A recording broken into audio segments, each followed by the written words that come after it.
اس طرح بابا جی علیہ رحمہ آپ یہاں پہ آ کے ہر سال اقبال کے مزار کے اوپر تشدید عہد کرواتے تھے ہم سے کہ ہم جب تک جیے گے حضور کے دین کی علم کو بلند کرتے رہیں گے اور انشاءاللہ پاکستان کے تخت پہ حضور کا دین لا کے رہیں گے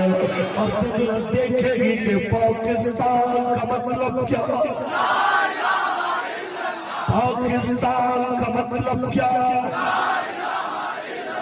دستور ریاست کیا ہوگا۔ حب الوطنی کے نام کے اوپر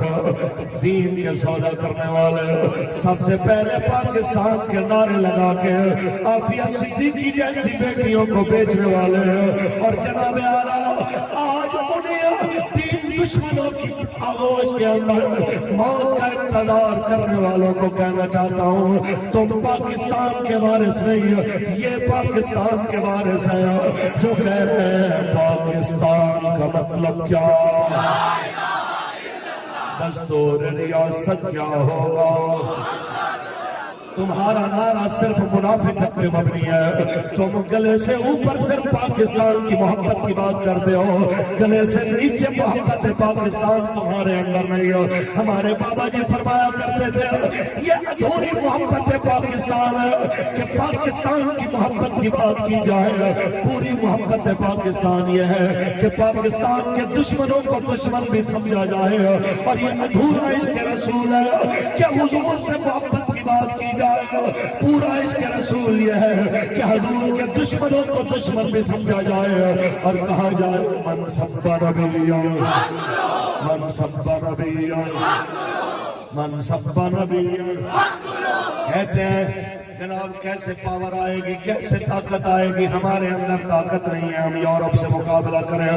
امریکہ سے مقابلہ کریں۔ میں نے کہا تمہارے پاس تو غوری بھی ہے، ابدالی بھی ہے، شاہین بھی ہے، ابابیل بھی ہے، زرار بھی ہے، ساری چیز، اور دنیا کی پاورفل بہترین فوج بھی ہے۔ ایک بار ان گھوڑوں کو کھول کے حضور کے دین کے لیے نکلو تو صحیح، اللہ تمہارے لیے رستے آسان کر دے گا۔ لیکن اگر تم لوگوں نے ساری زندگی کفر کے چمچوں کے پروٹوکول ہی سیدھے کرنے ہیں تو پھر کبھی بھی مسئلہ حل نہیں ہو سکتا۔ بس اقبال کے اسی شعر کے ساتھ بات میں ختم کرتا جاؤں، اگر آپ اور میں یہ چاہتے ہیں کہ ہم عزت والے ہوں، ہمارا ملک عزت والا ہو، ہماری ملت عزت والی ہو، تو اقبال کہتا ہے میرا ایک مشورہ مانو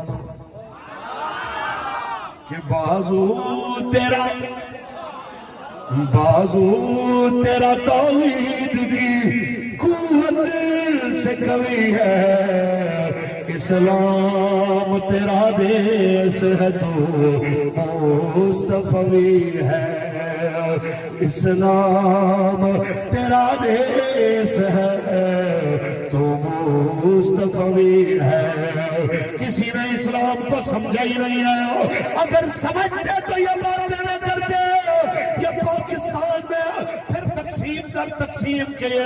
تمام دھوئے اٹھتے نظر نہ آتے، یہ سندھی مہاجر پٹھان پنجابی کشمیر کی باتیں نہ آتی۔ اگر یہ لوگ جناب اعلیٰ پہلے افغانی، ایرانی، عراقی اور یہ عربی اجمی کی تقسیمیں پیدا نہ کرتے،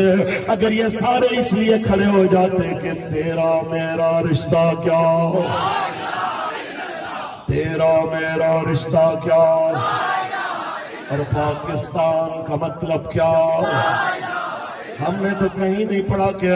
کسی نے کہا بلال پیچھے ہو جاؤ، یہاں عرب والوں کو آگے آنے دے، یہاں قریش کو اگلی صف میں بٹھایا جائے گا، بنو ہاشم آئیں گے، تو آگے کیا کرنے آ گیا۔ ہم نے کہیں نہیں پڑھا صہیب رومی کو کہا گیا ہٹ پیچھے چلا جاؤ، عرب ہمیں تم سے زیادہ عزیز ہیں۔ ہم نے دیکھا ابو لہب قریبی رشتہ داروں، نظریہ اور اسلام کا دشمنوں، قیامت تک نفرت کا نشان بن جاتا ہے۔ اور حضرت بلال حبشے سے چل کے آئے، پورے مکے کے چودھری وڈیرے سردار نیچے کھڑے ہوتے ہیں، بلال کعبے کی چھت پہ کھڑا ہوتا ہے، اور پھر لائنیں لگی ہوتی ہے، جناب ابو سفیان جیسے لوگ بھی قطار میں ہوں، تو حضرت بلال کی خبر ملتے ہی حضرت عمر کہتے ہیں تو وی آئی پی ہے، تو لائن توڑ کے آ، تو نے اسلام کے لیے بڑی قربانی دی ہے، کیونکہ بازو تیرا توحید کی قوت